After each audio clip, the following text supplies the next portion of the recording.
राकेश, चलो चलकर खाना खा लो। अरे राकेश, आज तो काम पर नहीं आया। साहब, मेरी बहन की शादी नहीं हो पाएगी क्या? अरे शादी कैसे नहीं होगी, धूमधाम से करेंगे शादी। साहब, लड़के वाले ना 5 लाख रुपए मांग रहे हैं दहेज में। उन लोगों को गाड़ी चाहिए और हमारी साइकिल भक्त, मैं तुझे वचन देती हूँ कि तेरे घर में कभी पैसों की दिक्कत नहीं होगी। अगर तुम चाहता है कि मैं तेरे घर आऊँ तो इस वीडियो को 5 लोगों को भेजकर कमेंट में माता लक्ष्मी लिखकर कर लेना। मैं जल्द ही तेरे घर आऊंगी। देने तक की औकात नहीं, हम उन्हें 5 लाख रुपए कहाँ से देंगे?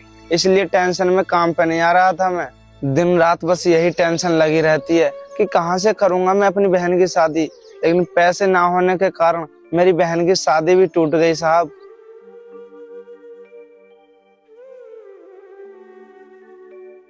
दहेज क्यों मांग रहे हैं लड़कों वालों से? पहले बात नहीं हुई दहेज की? हुई थी साहब, लेकिन पहले तो वो लोग बोल रहे थे कि तुम्हारी बहन बहुत संस्कारी है, बहुत पढ़ी लिखी है, हमको 1 रुपया भी नहीं चाहिए दहेज में। साहब, 5 लाख रुपए मांग रहे हैं। कहाँ से लाऊंगा मैं 5 लाख रुपए?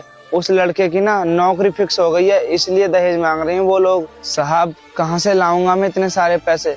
दिन रात काम कर कर 1.5 लाख रुपए इकट्ठे किए थे और ये भी सोचा था कि थोड़े घटेंगे बढ़ेंगे तो आपसे ले लेंगे, और वो लोग 5 लाख रुपए की डिमांड कर रहे हैं।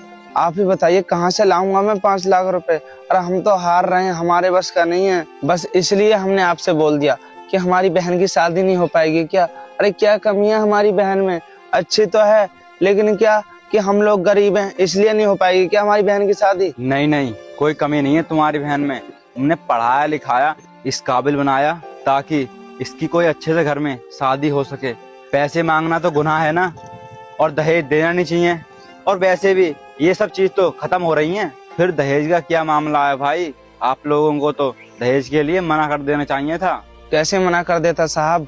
कार्ड वार्ड सब छप चुके हैं, गांव वालों को और रिश्तेदारों को भी पता चल चुका है कि शादी की डेट फिक्स हो गई है, और लड़का भी आकर यहाँ पर सबसे मिलजुल चुका है। और आप ही बताइए ना साहब, शादी नहीं होगी तो बदनामी तो होगी ना हमारी। अब आप ही बताइए साहब कि 5 लाख रुपए कहाँ से आएगा ताकि मैं उस घर में अपनी बहन की शादी कर सकूं और मेरी भी इज्जत बनी रहे।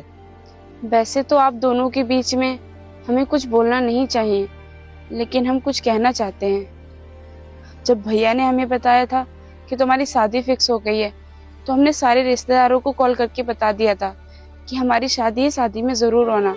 और साहब, आप तो जानते हो, बचपन में ही हमारे माँ बाप हम लोगों को छोड़कर चले गए थे।